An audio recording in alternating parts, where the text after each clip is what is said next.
mesmas dicas e procedimentos que a gente daria para uma pessoa que está viciada em droga para ela poder conseguir sair disso, é o que a gente faz com rede social. Então a gente vai falar assim com a pessoa: não para de uma vez não desliga de uma vez não. Se você é do tipo de pessoa que checa a cada minuto, faça um calendário, alguma coisa para você checar, por exemplo, só de 10 em 10 minutos, e depois só de 15 em 15, e depois só de 20 em 20, vai aumentando esse tempo até que você vai conseguir não checar o tempo inteiro. A tecnologia, a internet, mudou não só a nossa relação com o mundo, mas também transformou o nosso cérebro. É isso que diz o neurocientista mineiro André Souza, que você acabou de ouvir e que é o entrevistado de hoje. Eu sou Luara Calvianic e este é o podcast da semana.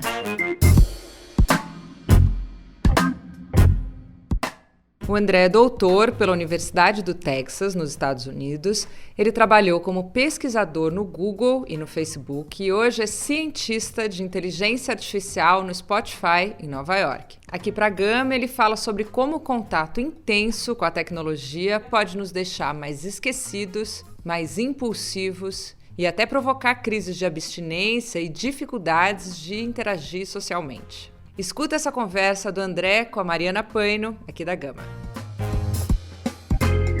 Então, André, acho que nos últimos tempos, ainda mais agora, né, em pandemia, todo mundo usa muito tecnologia, né? Celular, computador, redes sociais, o Google Meets, o Zoom, tudo isso. E aí me corrija se eu estiver errada, mas eu li que existem estudos sobre os hábitos, né, os nossos hábitos cotidianos afetarem a forma como o nosso cérebro funciona.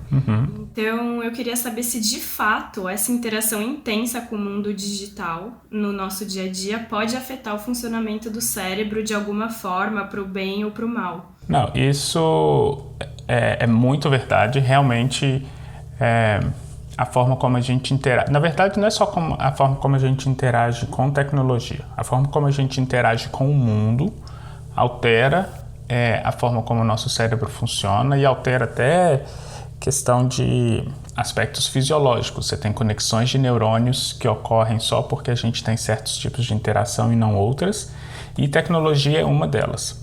Só que o interessante disso tudo é que isso não é uma coisa que é comum da nossa época.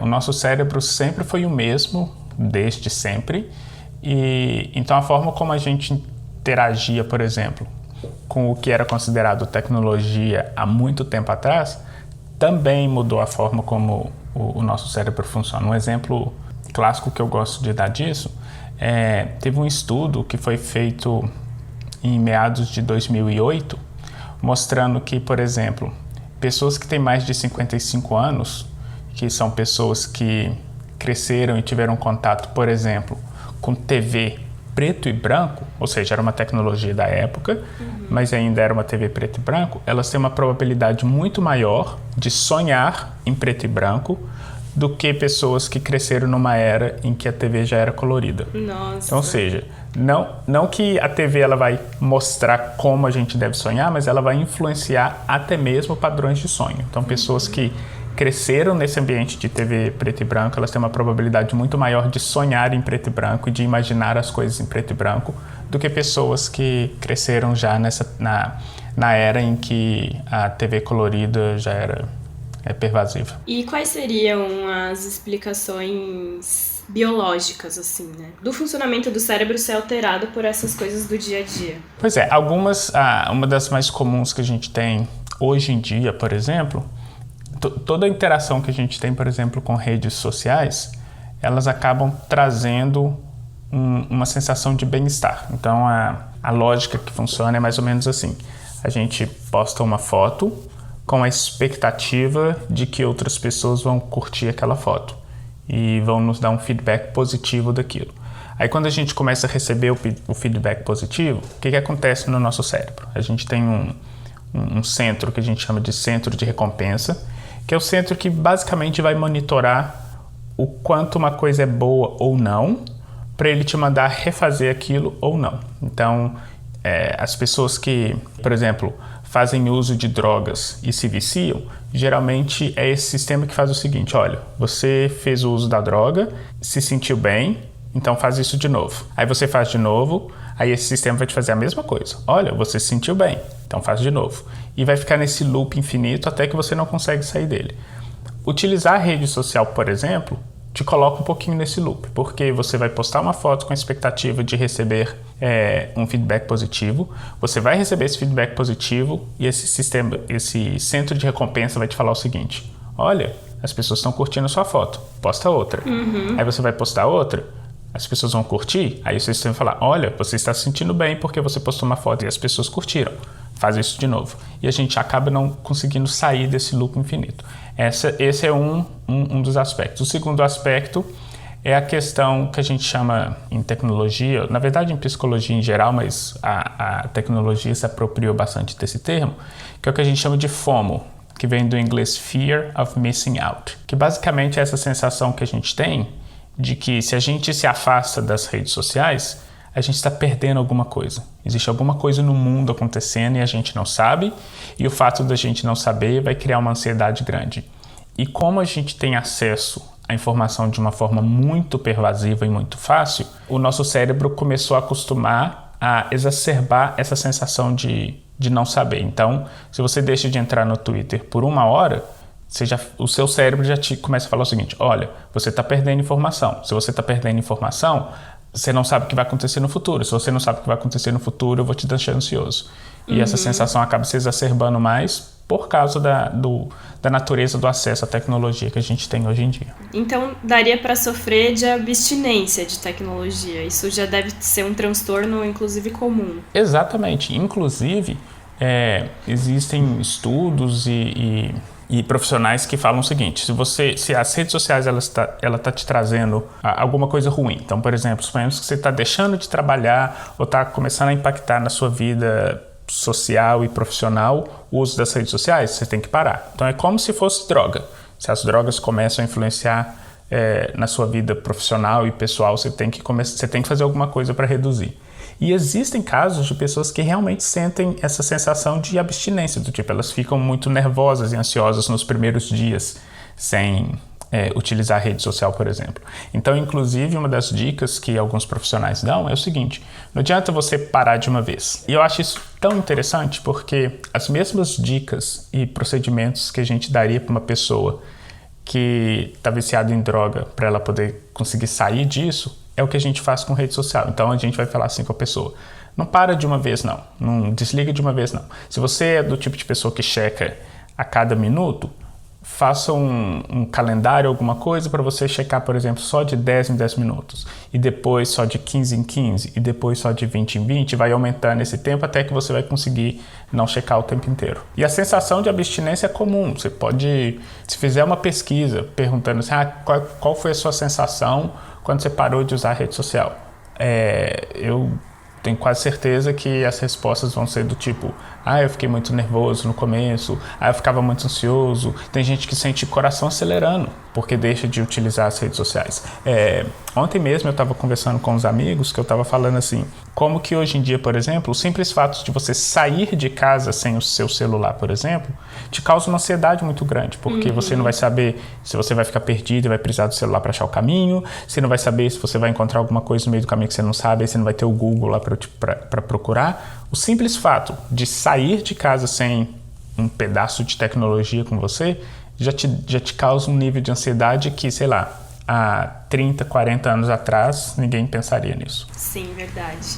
E pensando assim, você falou, né, do Google, pensando não só nas redes sociais, mas na tecnologia de uma forma geral. Essa interação intensa, ela provoca também mudanças de comportamento no mundo real, pensando em linguagem, hábitos, interações sociais. Sim, existe um estudo, ele foi feito em 2013, e basicamente o que esse estudo fez foi o seguinte: eles queriam analisar como que as pessoas processavam informação visual e pessoas que tinham uma exposição muito grande, por exemplo, a videogames e qualquer outro pedaço de tecnologia que tem uma interface muito visual. Então, basicamente, o estudo queria saber se o nosso processamento visual é melhor ou pior com relação à exposição de tecnologia. E o estudo mostrou que a gente, na verdade, melhorou o nosso processamento visual com acesso, com a exposição à tecnologia. Então, basicamente, agora a gente consegue perceber pistas visuais de uma forma muito mais rápida do que a gente fazia antes.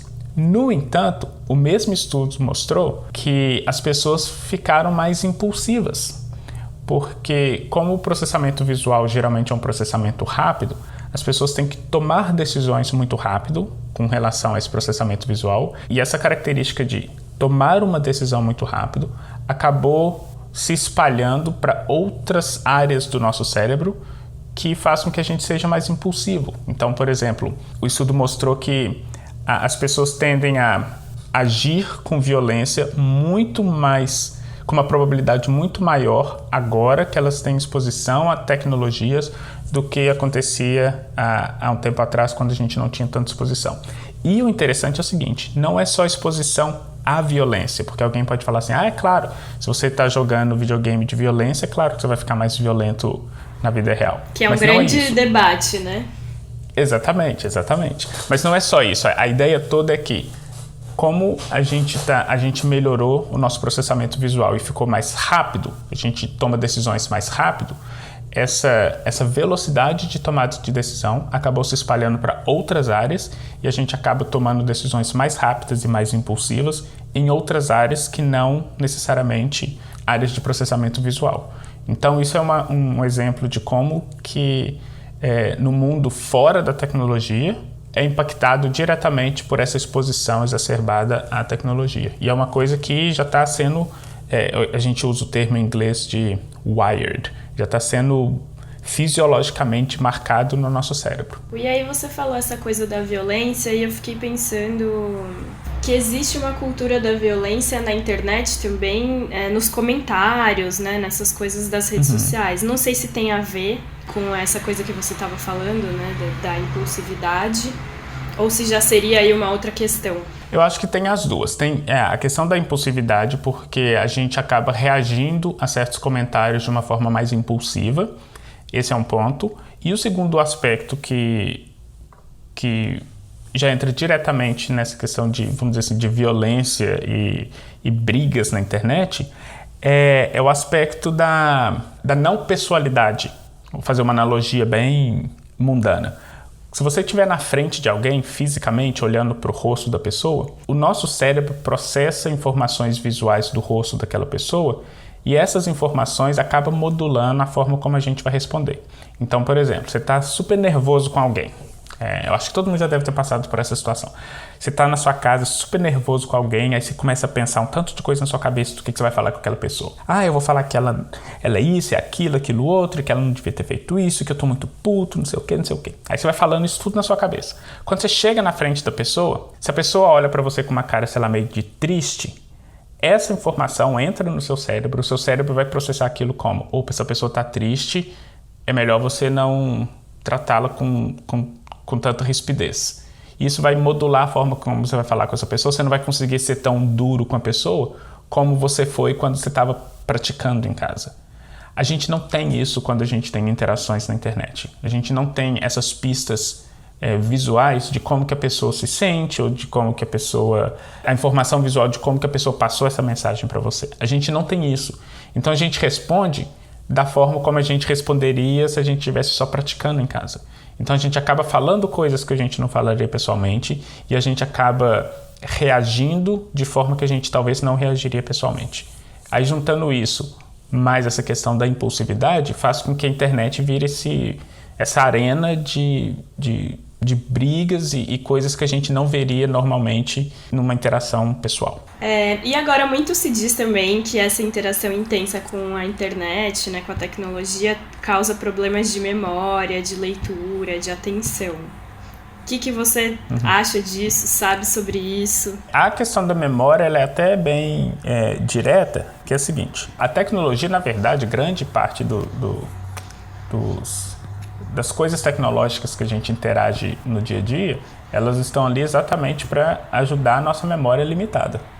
Então a gente acaba colocando na tecnologia a responsabilidade de coisas que a gente precisaria lembrar em algum ponto. Então isso já foi mostrado com estudos também. Foi em 2007, se eu não me engano, Um neurocientista fez um estudo com mais de 3.000 pessoas e um dos achados do estudo foi esse. Ele falou que pessoas mais novas e que têm acesso à tecnologia desde mais cedo não lembravam informações básicas pessoais, do tipo número de identidade, sei lá, a data de aniversário do melhor amigo, o próprio número de telefone. Tem gente que tem dificuldade de lembrar o próprio número do telefone hoje. Por quê?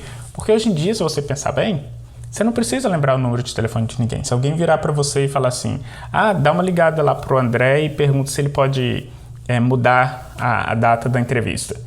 Você não vai ter que lembrar o meu telefone. Você vai simplesmente pegar o seu celular, ver lá onde está meu nome, clicar e me ligar. Você não precisa mais saber número, essas coisas. Então, tem esse impacto direto na questão da memória. Na questão da linguagem, por exemplo, entra naquela parte que eu falei de a gente não ter, como a gente não tem pistas visuais, a gente acaba não utilizando essas pistas visuais para modular a forma como a nossa linguagem opera. E a nossa linguagem, ela é muito visual e ela é muito interativa. Um exemplo clássico que eu gosto de dar disso também é o seguinte. Para quem sabe inglês, a gente tem o verbo grasp, aí a gente tem o verbo grip e a gente tem o verbo grab. Que se você pensar em termos de tradução, eles praticamente parecem a mesma coisa. Mas a diferença desses três verbos, a diferença conceitual desses três verbos, tem a ver com uma interação física. A forma como você segura um objeto, a intenção de como você segura esse objeto. E isso tudo se perde quando a gente só processa essas coisas num ambiente tecnológico. Essas nuances se perdem. Então pode ser, por exemplo, que uma pessoa, sei lá, uma criança que aprenda inglês só a partir de interação com o computador, não vai ter essa nuance física desses verbos que uma pessoa que cresceu, sei lá, na década de 50 teria. Então, já é um impacto também direto na forma como a nossa linguagem está se desenvolvendo. Então, pode ser que daqui, sei lá, a 90, 100, 150 anos, esses três verbos, a diferença semântica entre eles vai ser tão pequena que o uso de um ou de outro vai cair, por exemplo. E aí eu estava pensando aqui num eventual aumento da interação com a inteligência artificial, né? Seja, sei lá, Alexa, Google Home, que já tem aí bem difundido, ou se a gente começar a interagir com robôs mais no dia a dia, no trabalho, com essa questão da automação. Com esse tipo de interação com a inteligência artificial, a gente pode esperar alguma outra mudança no cérebro também? Sim, e algumas vezes a gente até está começando a perceber essa mudança. A principal delas é a seguinte: o nosso cérebro ele é uma máquina de perceber padrões. Então, quando eu estou falando com você me fala alguma coisa de volta, o meu cérebro vai entender o padrão daquilo que você falou e vai criar um significado para aquilo. E uma coisa que a gente faz o tempo inteiro é não só ter certas expectativas do que você vai falar, ou a gente precisa processar quando há uma quebra de expectativa. Então, por exemplo, se eu te pergunto uma coisa A e eu tenho uma expectativa de que você vai responder B, se você me responde C, eu tenho que processar essa quebra de expectativa de uma forma inteligente para poder continuar a conversa. Essa quebra de expectativa, ela quase não existe quando a gente está interagindo com inteligência artificial ainda. Por quê? Porque a inteligência artificial, a forma como ela se comunica, é muito previsível, porque é baseado em um grupo finito de dados. Essa previsibilidade faz com que a gente comece a perder a nossa capacidade de avaliar coisas que são pouco previsíveis. E acaba aumentando um pouquinho também a ansiedade de quando a gente vai interagir com coisas que são menos previsíveis. Então, basicamente é o seguinte: a gente já sabe ou já espera que tipo de resposta a gente vai ter de um assistente, por exemplo, de um assistente virtual. E como essa previsibilidade ela já está ali bem estabelecida, o nosso cérebro está literalmente perdendo a capacidade de processar essa falta de previsibilidade. Aí toda vez que em um outro ambiente essa falta de previsibilidade acontece no nosso ambiente, o nosso cérebro responde de uma forma negativa. ou ele vai te deixar extremamente ansioso, ou ele vai te fazer procurar informações onde você não precisa procurar informações, justamente porque a capacidade de perceber uma falta de previsibilidade, ela simplesmente não existe por causa das interações altamente previsíveis que a gente está tendo o tempo inteiro. E o ponto negativo disso tudo é que a gente acaba se tornando um pouco até menos criativo, porque o processo criativo da mente, ele está fundamentalmente ligado a essa questão da previsibilidade, ou da falta de previsibilidade, e a gente acaba ficando um pouco menos criativo justamente por causa disso. E aí, eu queria terminar te pedindo, assim, caminhos, né? A tecnologia vai continuar fazendo cada vez mais parte da nossa vida, e algumas dessas mudanças no funcionamento do cérebro que a gente conversou não são tão positivas, né? Então, como é que a gente faz para que a tecnologia, na verdade, não cause tanto dano, assim, e que ela sirva para o bem que ela tem que servir, mas que não nos cause tantos problemas biológicos ou de funcionamento da nossa cabeça? Claro. E é bacana porque, assim, eu sou super adepto à utilização de tecnologia. Eu nunca vou ser o tipo de pessoa que vou virar e falar assim, não, porque antigamente era diferente, a gente tem que voltar antigamente. Não, eu consigo ver os benefícios que a tecnologia traz e vou sempre defender esses benefícios.